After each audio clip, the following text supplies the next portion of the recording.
2000 মানুষের রক্তের উপর দাঁড়ায় ভাই। এখন যারা এত বছর আমাদেরকে শোষণ করলো তাদেরকে আবার পুনর্বাসন করবে বৈষম্য বিরোধীর নাম নিয়ে, এটা তো আমরা কোনোভাবে মেনে নিতে পারতেছি না।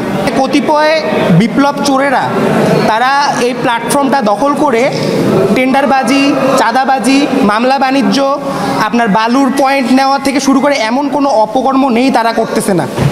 আমাদের সকলের, আমরা এখানে যারা আজকে উপস্থিত হয়েছে, আমাদের সকলের দায়বদ্ধতা, আমাদের লয়ালিটি টুয়ার্ডস জুলাই, এই দেশ এবং এই দেশের মানুষ।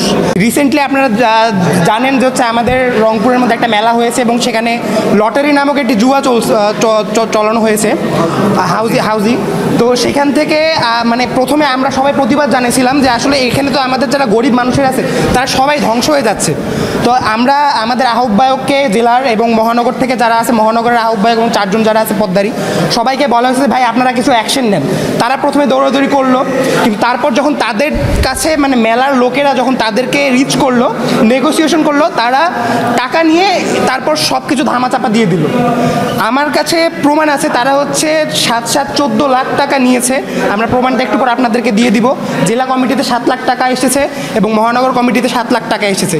এছাড়া পাওয়ার প্ল্যান্ট, আমরা হচ্ছে বৈরাগীগঞ্জের ওখানে একটা পাওয়ার প্ল্যান্ট আছে, সেই পাওয়ার প্ল্যান্টের মধ্যে 1.5 কোটি টাকার মতন একটা ঘাপলা হয়েছে, রিসেন্টলি একটা স্ক্যাম হয়েছে।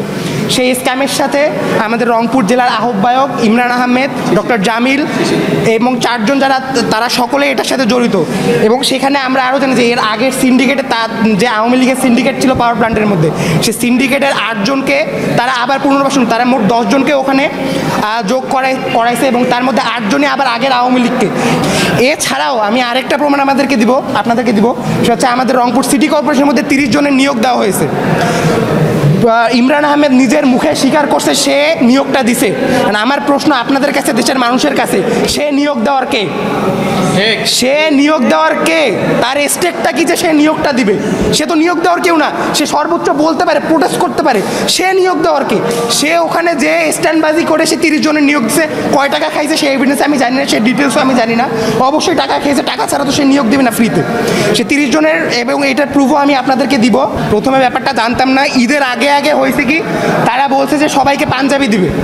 ব্যাপারটা যখন ইনভেস্টিগেট করতে গেলাম তখন আমরা জানলাম যে এই টাকাটা মহানগরের অনেককেই ভাগ করে দেওয়া হয়েছে এবং তারপর জেলাকেও দেওয়ার প্ল্যানিং ছিল। তো তখন যে আমি যখন জিজ্ঞাসা করলাম, তারা বললো যে এই মেলা না, অন্য মেলা থেকে ফান্ড আমাদের কাছে আসছে, ফ্রিতে কেউ ফান্ড দিবে না। তো ফ্রিতে তো ভাই কেউ মেলা কেউ চালাচ্ছে, আপনাকে কেন কেউ টাকা দিবে? হুদাই কেউ তো আপনাকে টাকা দিবে না।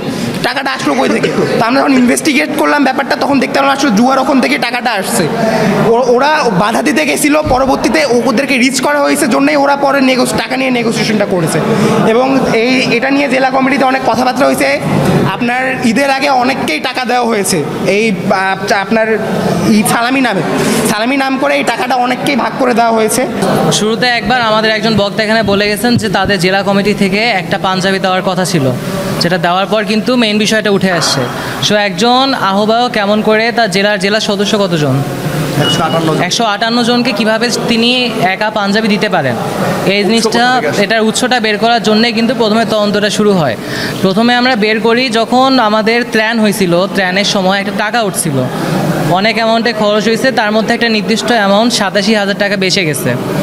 ওই টাকাটার প্রথমে আমরা কিন্তু ইনভেস্টিগেট করতে যাই, ওই টাকার হিসাবটা বের করি। ওই টাকার হিসাব যখন আমরা জেলা কমিটির কাছে চাইতে যাই, মহানগর কমিটির কাছে চাইতে, জেলা কমিটির মুখপাত্র ইয়াসিন আরাফাত সে কিন্তু এই টাকার হিসাবটা আমাদেরকে দেয়নি।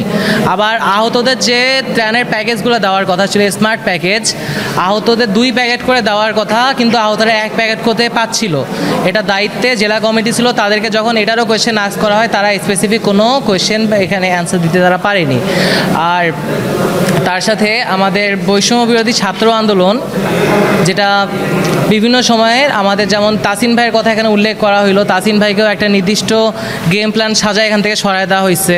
এখানে লিওনকে সরায় দেওয়া হচ্ছে। আমি হয়তো আজকে পদত্যাগ করতেছি, আমি হয়তো আরও 2 দিন থাকলে আমাকেও হয়তো কোনো এরকম একটা গেম সাজায় বৈষম্য থেকে সরায় দেওয়া হইতো। এবং সবচেয়ে বড় কথা, অলরেডি আমরা কিন্তু সবাই জানি বৈষম্য বিরোধী ছাত্র আন্দোলন একটা অরাজনৈতিক প্ল্যাটফর্ম। অন্যান্য দলের মতো কিন্তু আমাদের কথায় কথায় মিছিল মঞ্চ করার কিন্তু কথা আমাদের না।